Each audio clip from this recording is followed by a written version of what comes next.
I've been doing this for the last, 8 months, 9 months. I've interviewed dozens of people. I go with an open mind, and I feel that every time I end the episode and I close the camera, I am inspired and I feel I take something from everyone.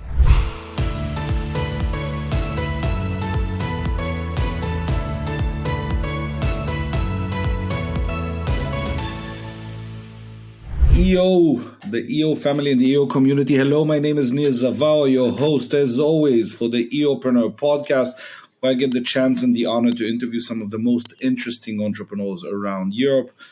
And today, guess what? We're going to Italy. Andrea, how are you?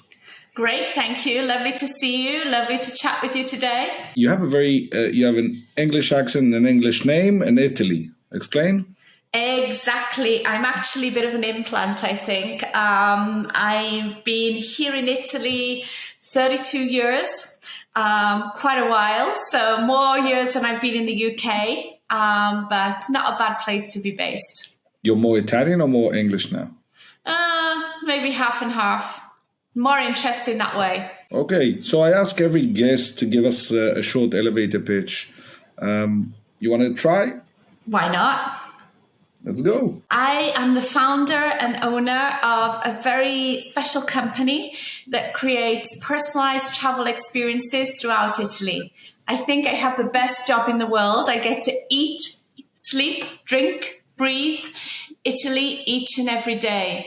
As you know, you may or may not know, we have 20 regions in Italy, and every one of them is so different, offering so much to so many people. And that is just a perfect opportunity for us to keep inviting our travelers to come back and experience different areas, different things throughout the entire country. So my team of 30 people based here in Bellagio on Lake Como, the real Bellagio, not the one you know in Las Vegas. We basically make magic happen. We try to persuade people to tell us as much about themselves as possible, which will then enable us to create very personalized experiences for them throughout the country that we so happily call home. First of all, mind-blowing. I came to visit some of the EO members in Milan, and we went to Lake Como. I think it was 2016, if I'm not mistaken. So you curate what? High-end vacations? Absolutely. We create high-end personalized vacations. No two vacations are ever the same. Everything is 100% crafted around the traveler, their sense of pace, how much time do they have, what kind of properties do they like to stay in, how do they like to move around, are they nervous Nellies, are they up there at 6 o'clock in the morning and want to go out jogging around the city? Or are they the people, don't wake me up before 11 o'clock or ask me to do anything before then? Everything is personalized 100%. I've probably met thousands of your members in my journey in this organization. I've never met a member who told me, when I was a kid in kindergarten and they asked me, what do I want to do when I grow up? I said that, and that's what I do. Yeah. So I assume you fall under the same category. Being in the UK, how did you end up doing this? What was kind of like the journey? When I was a kid, I was always going to work in travel, or I was going to work with horses, one of the two. I decided that working with horses, I probably was not going to make a lot of money. I would have been spending a hell of a lot, but not making much. And so travel it was. And the minute I could leave the UK and get into international travel and this sector, I did that. I left originally working for a British tour operator as an overseas representative. That was in London? I was based in Cumbria, the Lake District, northwest England. So from one Lake District to the other, just that this place has got a bit more sun than what you get in the UK. However, the Lake District in the UK, of course, is very beautiful. So you decide you're working for that agency. Did you study this, or is there a way of studying this? It's very much on the job training, and I can tell you do that job and you get certainly on the job training. It was probably the most difficult summer of my life, but it was the most educational. And in fact, if I ever receive a curriculum, a CV from anybody who wants to work with us, if they've done that job, they're hired. Lessons of life. Give me an example. Give me an example. We literally, you learn to work 20 hours a day, have 2 hours sleep, go back to work for another 14 hours, have 3 hours sleep, go again. You literally were running constantly on adrenaline. You learn all about people. Of course, it's all about psychology. We were dealing with deaths. We were dealing with people getting into brawls. We were dealing with people diving into swimming pools with no water in them, breaking their necks. We were dealing with divorces. We were dealing with people getting arrested for smashing up motorbikes. I mean, you name it. Or we had villa owners who were basically had our clients by the neck with shotguns in their faces. You name it. I learned to deal with it. So whenever anybody in the office comes to me today and says we've got a challenge, because they're not allowed to say problem, and they all know that a challenge is an opportunity. However, when they say we have a challenge, they know that I'm like, yeah, okay, just tell me, it's fine. We can deal with it. Wow, I have 100 questions. When did you start this sidetracking? And we'll get back to that. When did you start this concept of challenge versus problem? After I enjoyed the best 3 years educational experience of my life, which was EMP Boston. So a program within EO, which is the EMP, and they teach it there, or was that like a side note? Yeah. That was one of the classes that we had, that we were taught. I should also mention to you that I've also just signed up for Return of Masterminds, and I will be enjoying that program from June 2023. Honestly, it was, for me, those programs are life changers, just like a lot of what EO offers. It's amazing. Sometimes you do something for 2 or 3 days, and the impact has an impact on your team, and your team will change the way they describe a problem and a challenge. They will do that at home, and they will teach their kids, and the ripple effect could be insane sometimes without us even comprehending. Yeah, I mean, I see that each and every day. And that's why, again, another phrase I remember learning at EMP, we have to lead the way by showing the way. And so the big onus is on us. And I can't even tell you how much. I think I have like 3 notebooks of notes that I took away from EMP. It was a life changer. So much value to me, to the team, to my family. In general. Very interesting. Wait, so now I'm going to go back to tourism. Yeah. If you could tell someone starting tourism over there, one tip that you learned that still stuck with you throughout the years. I would say it is the best industry in the world. You get to travel and experience the most incredible things, but it's an industry that teaches you so much and educates you so much and really enables you to change people's lives. I was literally just before we came on air, I was reading an email from a travel advisor that we work with from the US, and she sent me a photo of a 90-year-old lady on the back of a Vespa. And her words were, "You changed her life with this tour that we did in Rome. It was the most amazing experience of her life," she said. And it's something that she would never have done had she not come to Italy and enjoyed this experience. So how did you end up in Italy, working in Canberra, and what happened that took you to Italy? Still working for the tour operator with all of these amazing experiences. I was supposed to go to France skiing, and they actually said to me, "Will you go to Italy instead?" And I said, "Yeah, of course, same difference, France, Italy, same thing." What they forgot to tell me was that they were sending me to a beautiful resort in the Dolomites called Cavallese. However, it was the first year any tour operator had been there. Hardly anyone spoke English. I didn't speak Italian. I was alone with 80 guests a week, and see you in 4 months' time. So it was a definitely sink or swim situation.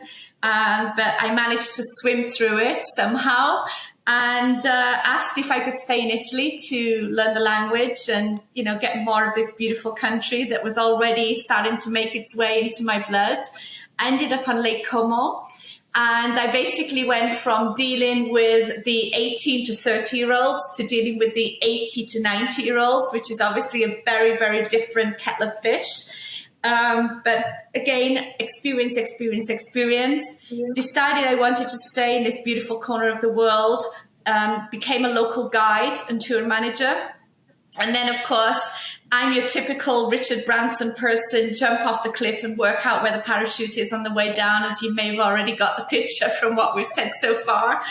And when guests who I was taking care of would say to me, can you help me in Positano? Can you help me in Puglia? Can you help me wherever? I would always say yes. Didn't have a frigging clue where these places were, by the way, or how I was going to do it. But say yes, work it out. And that's what I did. And then one day our accountant had a little nervous breakdown and said, you can't say you're a guide and organize all these things across the country. You have to open a company. And that's where it all began. I love the fact that you say first yes and then figure it out. Yeah. And I think in terms of a mentality, it solves so many problems, right? Yeah. Positive mindset. Totally. As a guide at the beginning, does it feel like a business? Does it feel like you're winging it? No, I was always passionate and still am about what I do. So it never felt like a job. And the more you see the joy that you were able to bring to people and how you could really make a difference in people's lives, the more it just gives you even more fuel to keep going and do even better. And in fact, one of my company's core values is continuous improvement. It's always interesting the way people actually implement the core values. How do you see them on the day to day, right? So, yeah. What are the core values you have that you feel that you uphold really well? So first of all, we care. And, what I do has never been about the money. We'll always put our heart first and we'll always do the right thing, which is another core value. And we believe in community. I remember another learning at EMP about, you have to take your people with you. There's no point in me going to EMP or enjoying Forum with EO or the various other learning opportunities and not taking my people both here in my company, but also my community, my supplier partners, our guides, our drivers, our chefs, the captains, everybody who supports us. We have to take these people with us and they have to be in the same boat, going in the same direction at the same speed. Otherwise, it's not going to happen. So community for us is incredibly huge. You mentioned in the beginning, people reached out. Can you help us with this and this and this? How much do you think karma has to do with when you're starting out and you say, yeah, I'll help you? We'll figure it out later. I think, first of all, you have to be a good person. You have to do the right thing. You have to care. Again, I keep coming up with my core values, right? But I just think if your intentions are good, you'll find a way and you've got to believe it. If you see the first roadblock as a problem, you're not going to go anywhere. If you don't have the will, it's all about the will to help and to make a difference in people's lives. And at the end of the day, that's what we do. When your accountant comes in and says, okay, we need to turn this into a business, financially, this is the right thing, the next step, and suddenly you get that paper that says now you're a business owner, does it make a difference, or you're like, bring it on, it doesn't matter? I think you obviously evolve and life requires that. And also, the business obviously requires me to evolve. I started, it was me and me. I didn't even bring my dogs to the office at that point in the beginning. And since I started the company in 1999, when, we probably had sales of about, 50,000 euro, or it would have been millions of lira back then, to take the company now, we're a company that this year will do 32 million euro in sales. Obviously, one has to evolve and one cannot be the same person as I was way back when. But I think my heart is still there. It's all about the people, which is one of my favorite phrases, is still there. My love for also educating young people and hanging out with young people and learning from them is still there. So yes, I've grown and got a lot more wrinkles, but my heart is still the same, right? I have to ask you a personal question, and then I really want to deep dive into what you said about learning and your staff. How much do you think that energy, that positivity, because it's it's needed in your industry and running sometimes even a business. How much do you think of that? Like you build up along the way? How much do you think is a character? I think I've learned a lot. I think I've learned, again, a lot of it is thanks to EO. I mean, I sound like a poster child for EO, and that's not intentional.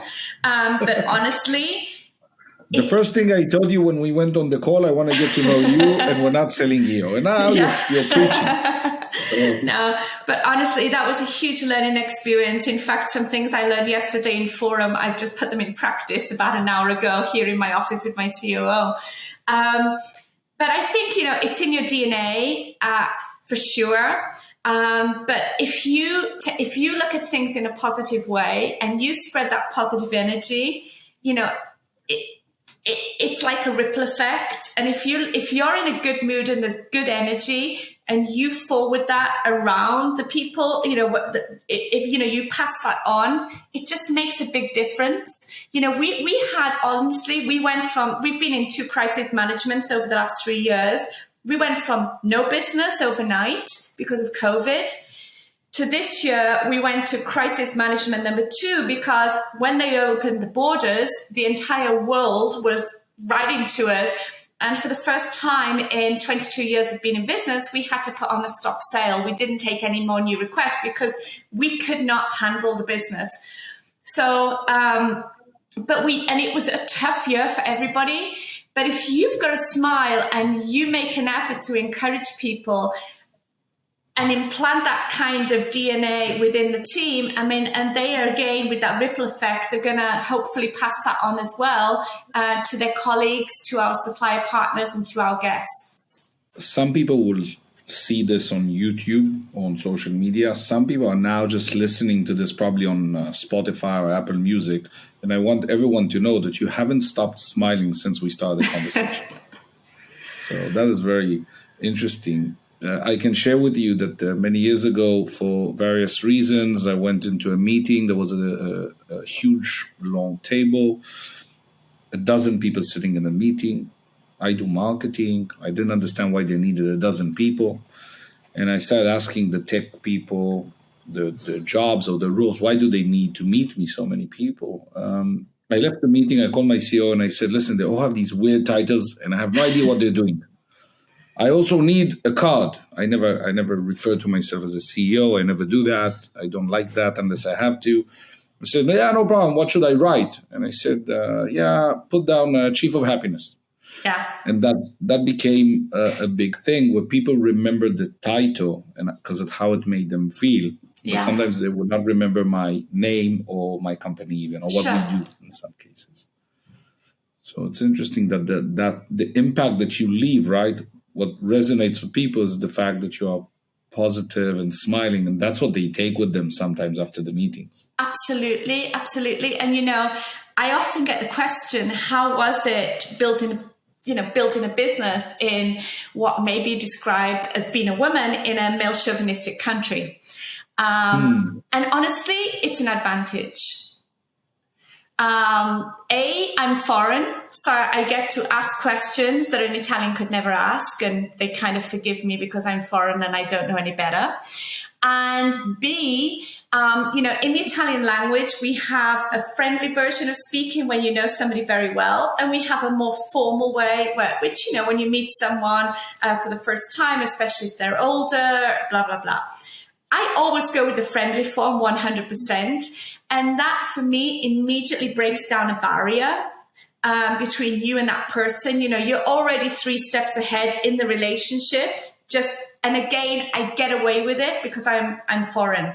So for me, I always look at ways of, okay, this could be a boundary or this could be, an obstacle. How can we get around it? And let's go for it. but you also utilize a disadvantage and you say, I'll turn that into my Sure. advantage. Sure. So I think what resonates is find your disadvantages, make a list, and then Same. take what value can you take out of it, and you'll be fine, right? Yeah. So here's my next question. You start a business, you incorporate or whatever, and then you need to teach someone that positive mindset, that lifestyle. They need to do things kind of like in your image. How does it work initially? Because it's you're the business. First of all, lead the way by showing the way. And it's not easy. I mean, come on, sometimes, you're going to sit here and you're going to want to, throw something against the wall because let's be honest, we're human and no one is perfect. For me, it was very important to give procedures, to create procedures, just to make it easy so that when, we need to bake a cake, everybody knows the recipe to making the cake, what we need, the temperature of the oven, et cetera, and fundamental. But for me, it was a case of the way I behaved and was the way I wanted that person to behave, because I don't think you can behave like a jerk and then ask people who work for you to behave differently. So a big onus was on me and how I chose to behave before I could ask somebody else to do something that I wanted them to do. And then how does it scale? Like then it starts growing, and how do you figure out what was the next stage, especially when everything is the tiny details, right? Yeah, obviously made a ton of errors along the way, which were often very, very painful. I think the biggest error I made was when someone who I thought was more intelligent, more qualified, or bigger than me, let's say, persuaded me to make a decision that my gut told me was the wrong decision, but I went with what they told me because I thought they were kind of knew better. And that was one of the biggest learnings. But, as I did scale the business, and again, errors along the way, but try to make an error, learn from it, make an error, learn from it. Don't go for perfection. Make it bad, then make it better, but just do it, get it done. Never give up. I mean, we've been through quite a lot, from 9/11, the financial crisis, COVID. I mean, we tourism gets hit from every standpoint. But again, it's implanting that DNA, that culture of the company, and having a very clear idea of what the culture is within the people. And then they are going to also pass it on to colleagues as we move forward and as we scale the business. Do you do outbound marketing, or people only do word of mouth? So marketing, I've always been in a position where I've never sold. We don't take advertisements. A big break for my company for sure came in 2003 when I had the opportunity to join the most luxurious and well-known network in the world. It's a global network called Virtuoso for luxury travel. And that was really the big break for my business. We joined February 2003. Today, my business has grown to be their number one operator, inbound operator in the world. But you know what? I think that happened, apart from Italy obviously being so often number one destination for honeymoons, for families, for food, for wine, you name it. So it's very destination orientated. But I also genuinely feel you get out of something what you put into it. And I always put a lot into that network, into the relationship. I always turned up for them. I wanted to be the gold star pupil, when we had to put things on their intranet, when they asked us for anything, I was on it. Whatever they asked, it was always a yes. Again, work it out later, right?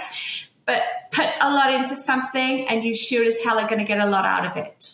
What is one of your favorite experiences that you've had to create, like one thing, like the woman you told us about? What's one thing that resonated with you that you remember? So I have two favorite experiences, if I may. Let's go for it. First of all, we created this experience about 3 years ago, and constant creating new product, and it's basically learning how to be a Tuscan cowboy on horseback in the middle of the hills in Tuscany. So you're on horseback, beautiful horses, the most incredible location under the Tuscan sun, learning how to move the cattle from one field to the other. But apart from the location and apart from obviously being with the animals, I'm a huge animal lover. It was about the people, the conversations, the working together as a team to move those cattle, learning something new. And, at the end of the experience, as we were going back to the stables, we turned a corner and they'd set up an aperitivo on horseback for us as a complete surprise. That for me, you can give me all the Ferraris, Lamborghinis in the world, and I wouldn't change that experience for any of that. And my second favorite experience, very, very different, is to have a private boat along the Amalfi Coast, stopping at one of those shacks on the beach that you can go to with a small little fishing boat to have some of the most freshest food that you can ever imagine. You cross the Bay of Naples, circle the island of Capri, stop at all the various grottos, swim from one to the other, past the Blue Grotto where everybody else is because it's like a circus. Get to the island of Capri, a couple of hours shopping, aperitivo in the piazza, which is very much the thing to do there, and then sail back to the Amalfi Coast as the sun is setting behind you over Capri. For me, that is magical. I say I'll work like crazy all year. Just let me do that one day a year. I'm coming actually. We are now recording. It's the end of 22, and I'll be visiting at the beginning of 23. So I have a feeling that I'll ping you for a few tips. Sounds fantastic. My form, actually, we did the form retreat last year. This year we did in Rome. Wow. Which was amazing. So we did 5 days together in Rome. Yeah. Which was an insane amount of food. Yeah. Welcome to Italy. Yeah. It was the structure was, I think, every 4 hours we had a tasting, a visit somewhere, a restaurant. It was spread out for like 16 hours of food, which was really good. I really enjoyed it.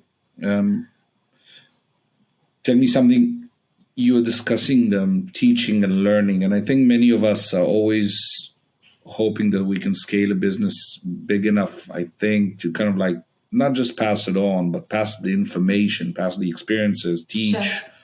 And see the next generation. Is there a structure to it, or are you just going along and when you can? So first of all, I'm part of the World Travel and Tourism Council. I'm the regional member in Italy, which is a very important organisation that really works on behalf of the industry. We're putting together private and public sector to take our industry further, resolve the various obstacles, etc. They do amazing work. And, one of the challenges today in our industry is human capital. And so I'm very much involved, and it's dear to my heart, especially gives me the opportunity to hang out with the young folks in education. Right now, we teach at 4 different universities here in Italy, totally, of course, free of charge. Just teaching about our industry, hoping to inspire people to come into the industry. Also working with hotels, saying, what can we share? And again, I know I sound like an advert for EO, but I just take so much away from EO and put that into practice in my daily life, in my conversations between experience shares, always teaching people also not to give advice, give me an idea of when you had that experience, how did you handle it, and sharing those things. WTTC, they forecast that there will be 136 million new jobs created globally in our sector within the next 10 years. So how can I use what I do today with my team to actually enable that? 2 days ago, we had 30 students here in the office for breakfast. And we literally just introduced them to our world. So how do we take that one step further and also what work needs to be done to retain people already within our industry and make sure we don't lose them. So for me, it's always continuous improvement, making the company always better, and always making it better for the people who are involved within IC Bellagio. Where do you think all the young people went post-COVID? Because every industry needs more working hands. Where are they? I have no idea. I mean, I'm sure at one point we're gonna see a news blast and discover where all of those people went, right? Yeah, it feels like sci-fi. Like half of the population disappeared between these ages. That's why I did. Like I'm a partner in bars, and we're understaffed. EO members I know all over Europe are understaffed. In my agency, we need more. Like it's insane. Yeah, what happened to them, right? Yeah, and the universities are packed. Yeah. And these people are brilliant. And I mean, I'm 52 years old. The average age, if you take me out of the spectrum here in the office, is 30.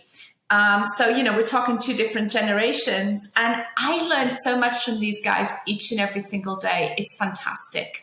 And I love watching them grow. Why don't you teach in college or university? I do 4 times. So we currently work with 4 different universities within Italy. And I'm also an educator for the Travel Institute in the United States. Yeah, it seems like you're so passionate about it. And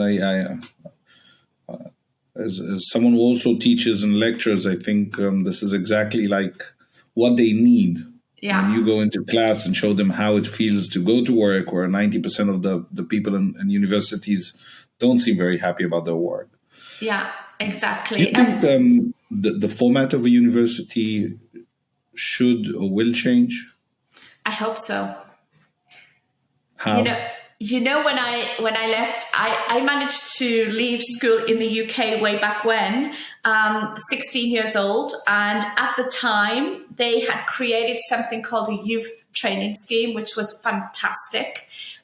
Basically, we had 1 month of college at the beginning when we started the scheme. And then they immediately placed us within businesses.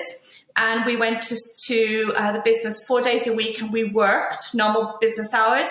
And 1 day a week we went to college, so we still got our college degree. I also did night school as well to get even further education. But it was the best possible training, and I think we got paid £25 a week, something big like that. But it was fantastic because you got to work in a real working environment, yet you were still able to get that college education as well. So I would love to see more of that happening. Would you recommend young people today, do you think university is a must? Without upsetting my friends in universities, when I get a CV, and I told the students the other day, I don't care what's on your CV. I care about your attitude. I care about your will to work and your character. And if you've got those attributes, you're very welcome here, and we will never want to let you go. So there's this whole hustle, work hard, don't go to college, you don't need to go to university and stuff like that. And as much as I love hustling, for me, in a sense, you go to university to learn how to learn. You go to university to meet people, to, like the connections, the networking. It's like I meet freelancers or digital nomads. They don't work in groups. They don't have a community. They don't have the networking. They don't have the. If you understand where I'm going with this, is I'm not necessarily certain that universities. I think they need to change the way they teach certain things. But I'm starting to think, I'm teaching for the past 10 years. Sure. So I'm starting to think that it is important to have, maybe to change that structure. What do you think? Yeah, I would love to see it. I would love to see more half and half. Is there a way we can do that? Is there a way we can have the work experience and the university? And not just, a kind of 6 weeks stage, in a business every year. The best of both worlds. What do you predict in terms of tourism next 5 years? I predict that the luxury sector, which we are very much part of, we're going to see great growth. I predict that our luxury travelers are going to be more interested in traveling in what we call the slow season as opposed to the high season, which really will enable them to have much different service and much different interaction with the local people, which is what everyone is seeking. I don't think we will pass from being seasonal, to those destinations where we are seasonal to people working all year round. But I certainly see a huge interest in those shoulder months when hotels perhaps have historically been less full. I do see that travel and tourism will increase. In fact, the World Travel and Tourism Council, they have predicted that our sector will increase 5.8% every year over the next 10 years. So the future is looking rosy. I see a lot of opportunity for us all. It's just a case of head down and keep learning, keep sharing, and keep believing in those young people. Before we wrap this up, I want to say something that I've been doing this for the last, 8 months, 9 months. I've interviewed dozens of people. I go with an open mind, and I feel that every time I end the episode and I close the camera, I am inspired and I feel I take something from everyone. Yeah. And I usually say yes to most things. I usually am very... I don't despair very easily, but I have to say that I really, your vibe is very contagious to me, even through the camera. So I hope I get the chance to meet you soon. Thank you. I think it was very great, and I learned a lot. One last thing you want to leave the young people that will see this. I think you've got we have a lot of nuggets, but one last tip that you want to leave us with. I would say never give up, believe, don't be afraid, do it. And if it doesn't work out, guess what? You learned something, right? I completely agree. Andrea, I'm going to wrap this up, and I'm going to say, first of all, a huge thank you for being here, representing EO Italy. And my dear friends, thank you for being with us in another episode. My name is Neil Zavao. As always, it's a pleasure. If you want anything, you need anything, feel free to reach out to us. You can go to eoeurope.com. You have all the content, a lot about the members and what we are all about. And you can find us probably on every channel, EO Europe. Thank you, and I'll see you next time.